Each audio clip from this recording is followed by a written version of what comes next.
Hello, fellow rejects, and welcome to Just Audio, the pop culture podcast no one is listening to. As always, I'm Zeke Fowler, and this is my host. I go by Kota.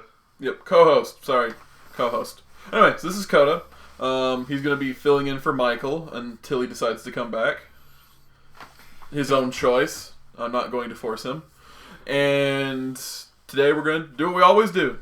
Comic book news, video game news, news, it's pop culture, it's an open topic. We have no plans or safety nets, right? Right. I wish I brought one, though. Alright, so as always, normally we start off the show by talking about our weeks. Okay. So, how was your week? Oh, it was great. I'm doing a lot of things. It's a bunch of my family members' birthdays. So I'm thinking of doing something this weekend, but whatever. That's cool. Yeah, like a lot of them are just happen to be born in the same month. Right. I get the same thing with my mom because it's like I'm on the 14th. Yeah. 4 days later, the 18th rolls around, and then that's my mom's birthday. A lot of the times, I actually use my own birthday money to buy her a present. Oh. Yeah. Yeah, like my mother and sister's birthdays are a day apart. That's funny. Yeah, it is. Yeah.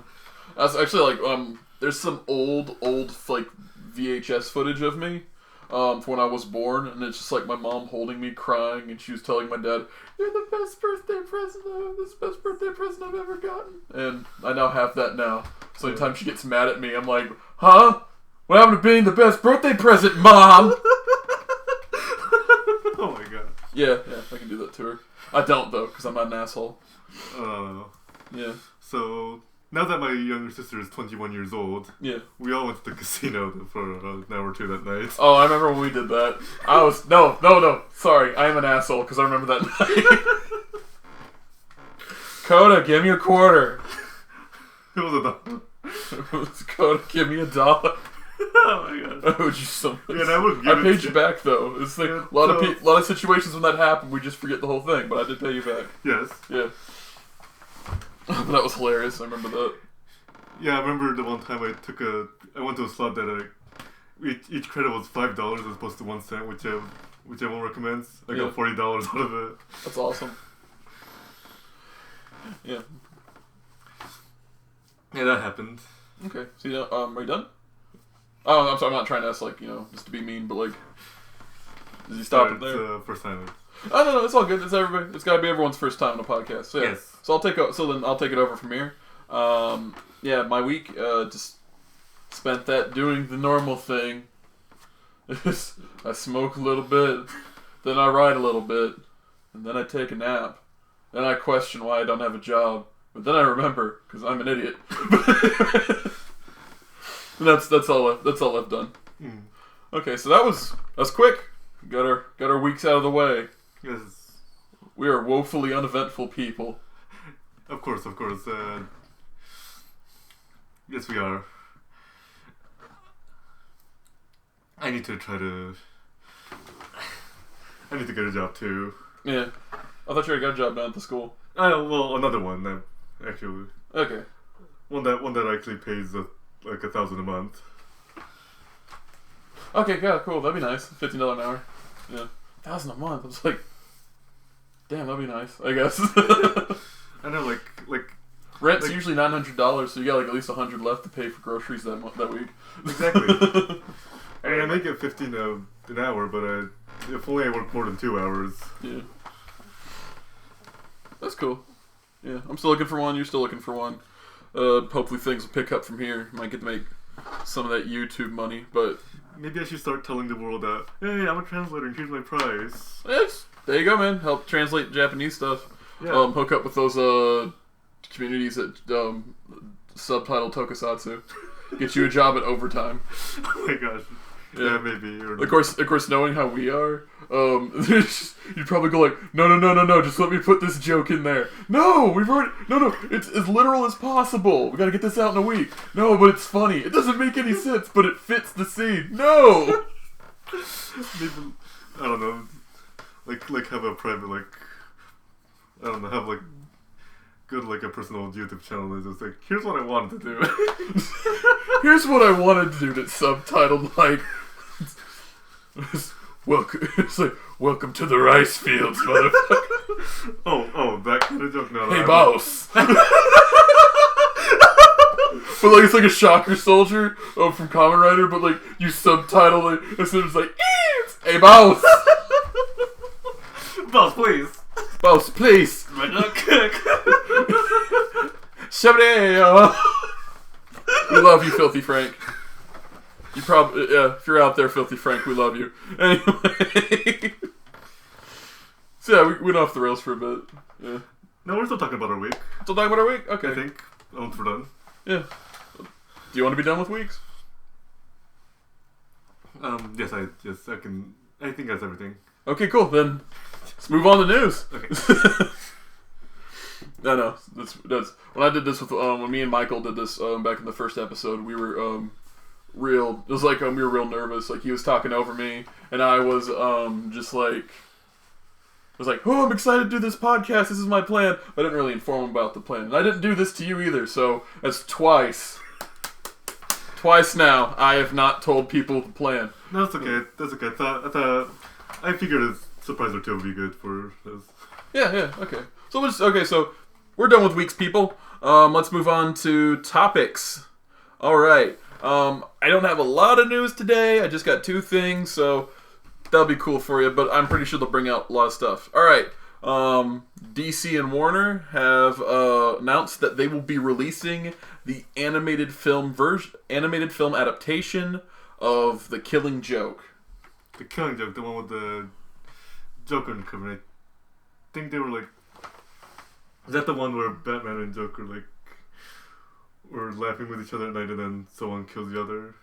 Well, that's the implied ending that Alan Moore made. That's not actually the ending because of continuity. But yeah, spoilers for people who are going to go buy the movie. But yes, that is the story. It's also it's also cited by most people as the origin story of the Joker. Okay. Because part of the story is like revealing like the whole premise is just one bad day. One bad day can make you a monster. Like one bad day killed Bruce Wayne and made Batman. One bad day, one bad choice turned this dude into the Joker. We never actually get to learn the character's name. We just learn about his situation. Oh, because that was one of my biggest questions about the Joker, but I still guess we'll never get that answer. Yeah. But no, that's it. Okay. Yeah, also unlike in the New 52 where they made him immortal. Oh, did they? Yeah, but one of the coolest things about it is that Kevin Conroy and Mark Hamill are coming back to play their respective characters. Oh, the new movie? Yeah. Oh. So, Batman's gonna be Batman, and Joker's gonna be Joker. Just like in the animated series. Just like in the animated series, it's gonna be so cool. And was it Mark Hamill said, that's what he'd come out of retirement just to do the Killing Joke. But now now Kevin Conroy and, Mark Hamill have signed on to do the new DC animated Justice League show called Justice League Action, right? Which is going to be kind of similar to Batman: The Brave and the Bold, where Batman teamed up with a different hero every episode. Yep. And this one, it's going to be like a rotating roster of the Justice League, but Wonder Woman, Batman, and Superman are going to be always the 3 characters there. Okay. And Kevin Conroy is going to be Batman. They haven't said anything about who's voicing Wonder Woman and who's voicing Superman. No. They can get Tim Daly and whoever's Wonder Woman in Justice League. Why not? Yeah, why not? It's just no, keep getting the old voice actors. Why? Darkseid's got to be Michael Ironside. Bring back the animated universe. No, just we're gonna do this now because you guys got mad at us for Young Justice. No, we still like you. Yeah. And so. Yeah, and so they got also Bruce Timm from the 90s animated series Batman. To animate this new show? He's the director. He's the director of this project as well. Yeah, It's everyone you want working on it, and also to address some very complicated issues in it. Personally, I don't like people This is also the story that crippled Barbara Gordon and turned her into Oracle. Yeah. Yeah, and there's also implied sexual shit happened to her. Also, but however, Joker also does it to her father too, because the Joker don't give no fucks. But that's seen as like a part of history that's often confused as sexist. I understand that, of course, a woman is victimized, especially a powerful woman is victimized, yes. But I don't really feel it was done in a way just to be like, fuck you women. It was more done in a way of like, the Joker is a very evil person, and this is what evil people do. Yeah. Type of thing. Like, that's really what I thought it was. That's really how I interpret it, and I think that's how most comic book fans interpret it. But in this movie, they're building a prologue which shows, like, how fucking awesome Batgirl is. Just so it's more tragic when she loses her ability to walk. Yeah. And also, it's a good way to be like, look, we respect this character, we like this character, but this is also part of this character's history. This is what happened, we can't help it. Is it like that's the story? That's how it was written. Like, it's to change art is wrong. Well, all we're doing is adapting it. All we're doing is adapting it. That's how Alan Moore wrote it. And like, I don't want to the way I'm not writing this way is more like how they're talking. I don't mind that it's separated. Like, you can not like that. You're not supposed to like that. No. Like that scene is like a lot of people also confuse. It's like that scene there is supposed to be something like it is terrible. It is bad. You're not supposed to like that happening because it's Barbara. Like, one, it's Barbara Gordon. Two, that means you're a human being if you don't like things like that. And three, fucked up as it is, that's real life. Yeah. And this discussion is taking a dark turn. So let's go even darker into the new Marvel event that's happening in their comics. Actually, they got a lot of events going on in Marvel Comics. They got Avengers Standoff, which is leading towards Civil War 2. Civil War 2? Civil War 2, because integrity's dead. And what Avengers Standoff, what that concept is that Maria Hill, the current Shield director? Current Shield director, she... using a godchild that was born from the Cosmic Cube. Yeah. She created this prison that's like this dream world pocket dimension where they make all of the villains that they put there think that they're just like mom and pop, salt of the earth, 1950s like citizens, like something like everyone thinks they're something out of the Andy Griffith Show. Oh. Very American Gothic type of stuff. And so, like as an example, what's his face? Absorbing Man. Yeah. He just thinks he's the guy that runs the malt shop. He's never known anything else. Mm. And the big truck, and like one of the truck drivers that live in the town is actually Crossbones. Baron Zemo is a police officer. It's just like, oh wait, is this Pleasureville? No, Pleasantville. Pleasantville. Yeah, Pleasantville. Sorry about that. Yeah. No, sorry. Pleasant Hill. Pleasant Hill? Because it's Maria Hill. It's her prison. They are both referencing that cool movie from the 90s. Yeah. And they are also referencing like Maria Hill as well. Yes. And right now, was it Iron Man's unit of the Avengers? Yeah. Because he leads a unit, and Captain America, Sam Wilson leads a unit, and also Captain America leads a unit. Sunspot leads a unit, which is, I think it's a weird, like, I kind of like Sunspot leading a unit because they're giving a D-lister kind of like, you know what? We're gonna throw you in the limelight, Sunspot. Yeah. What was it? So anyway, but that's a story for another time. It's really cool. I don't know what Civil War 2 is going to be about. I just know there's a movie coming out that's about the original Civil War. The cliff notes of it made into a new project. Oh my God! Look at that big squirrel out there. Coda, can you confirm that is a large squirrel? Yes, it is. Okay. I can confirm that we have a window. Through the window, we see a large squirrel, and that distracted me. But anyway, so that's what they're doing. I hope it's good, because if it's not, it's forever going to be known as Civil War 2. Integrity's dead. But anyway, what am I trying to say? Alright, so through all that, that's gonna be cool. That's coming out soon.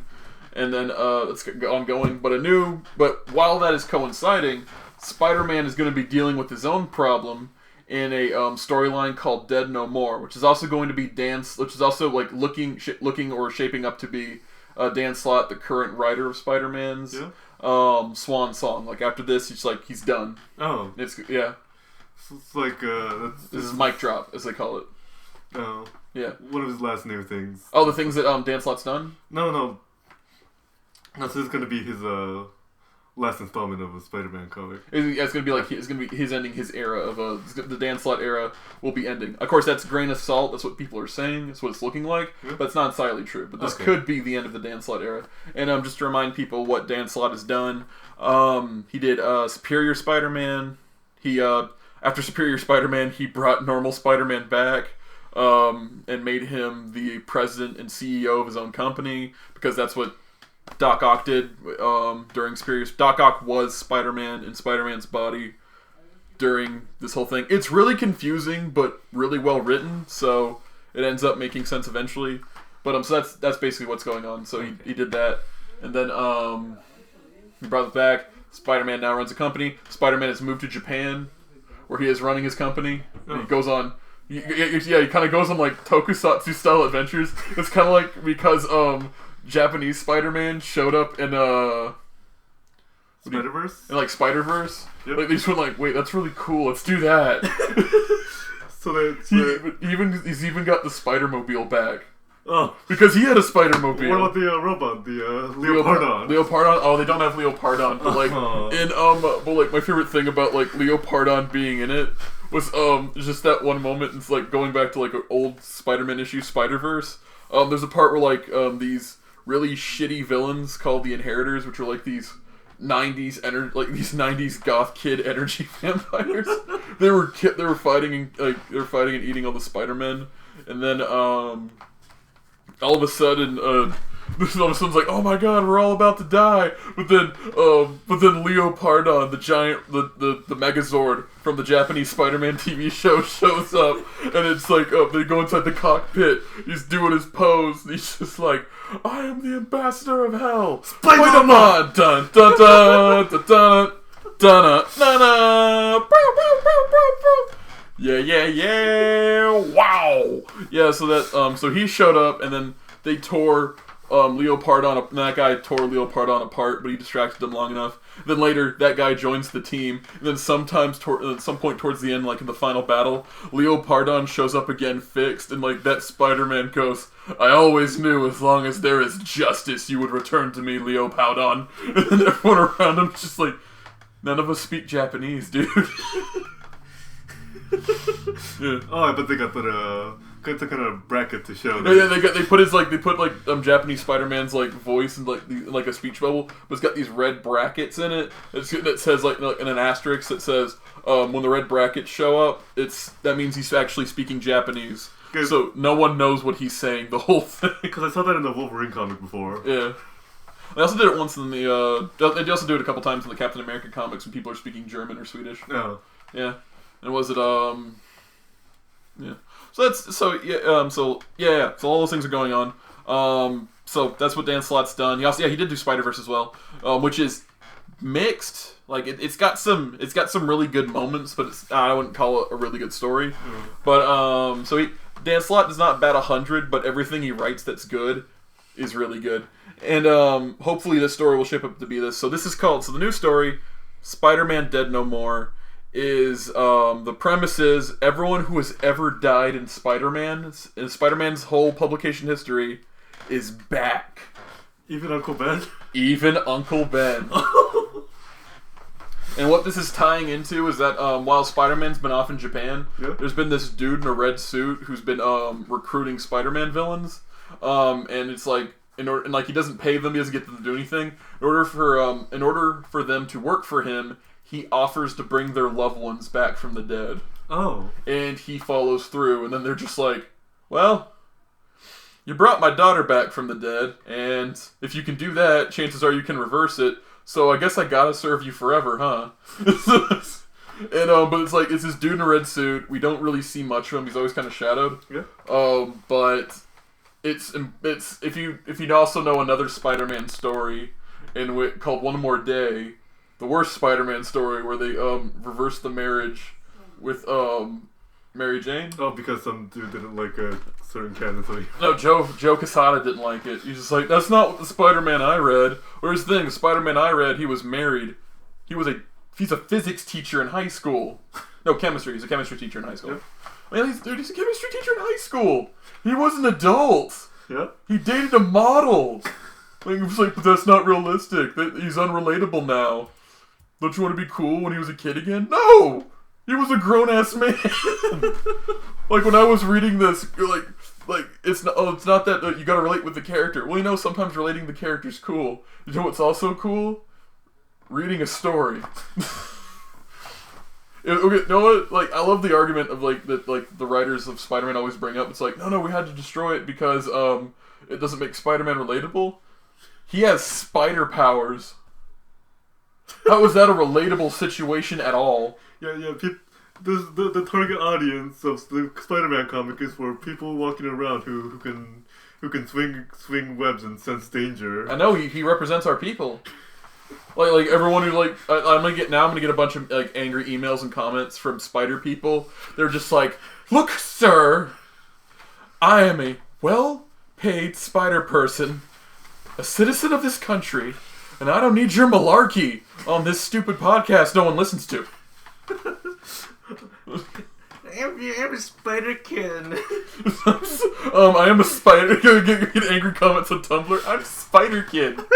Spider Kid. Oh my god, we're getting so off topic. Okay, so yeah, Dead No More. All of his loved ones, all the dead people are coming back. That means old villains. That means family members. That means Gwen Stacy's back. That means Gwen Stacy's back. That also means that Uncle Ben's back.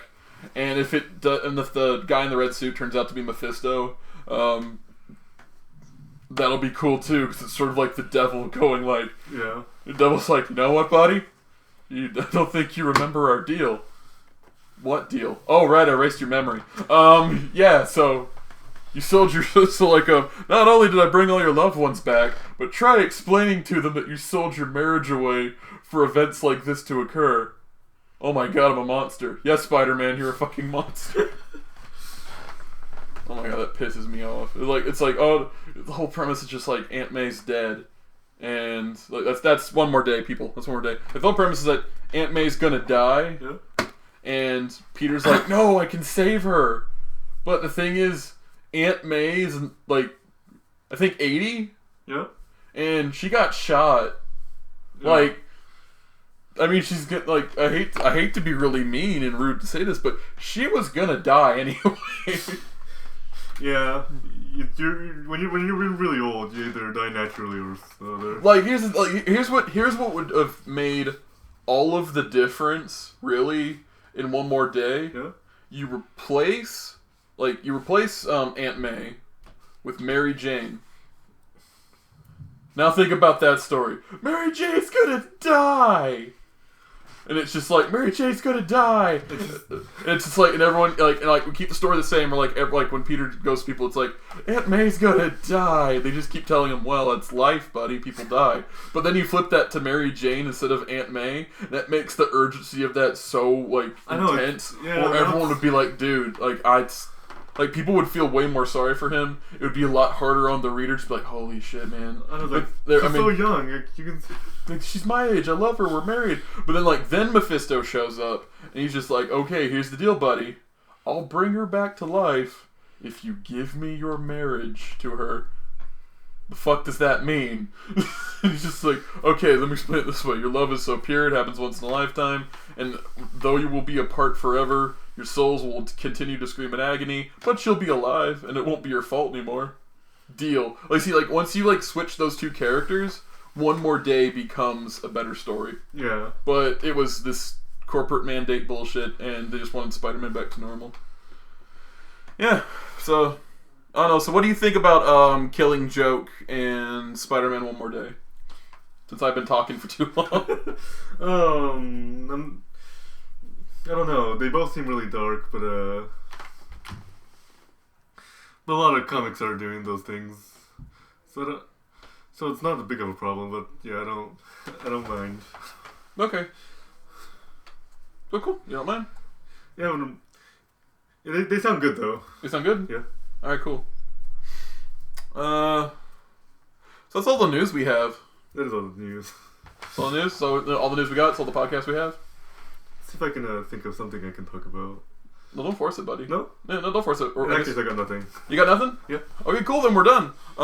Yeah, this is another short podcast, but as I always say, like, as I told Coda before we started doing this, the podcast is only long as it needs to be. Yeah. So, I've been Zeke Fowler. And I've been Kota. And we will see you around the Milky Way. Right, bye.